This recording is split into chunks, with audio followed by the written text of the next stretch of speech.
A controversial directive from the White House will impact every school and every student in America. It calls on schools to allow transgender students to use bathrooms and locker rooms based on their gender identity.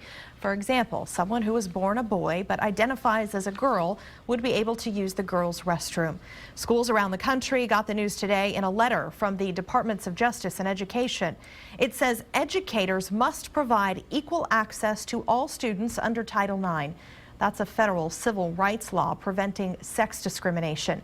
Public schools that do not comply risk losing federal aid. The directive brought a defiant response from leaders here in Texas.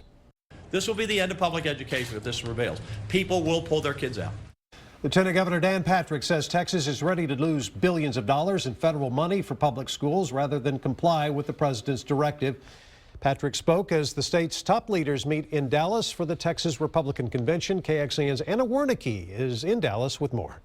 Yeah, within minutes of the White House statement, Texas leaders here at the Republican Convention fired back. This joint letter from the Departments of Education and Justice was sent to public schools across the country. The message was clear. Either allow transgender students to use the bathroom and locker room matching their gender identity, or face the loss of federal funding.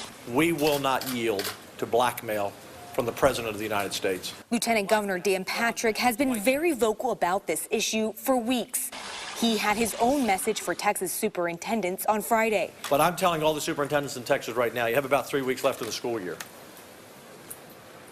Do not enact this policy. The people of Texas and the legislature will find a way to find as much of that money as we can if we are forced to.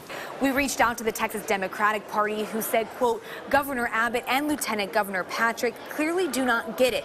They don't get the fact that hate and discrimination have no place in our great state. They went on to say, we're talking about our children here. Every child deserves to be safe, respected, and welcomed in their school.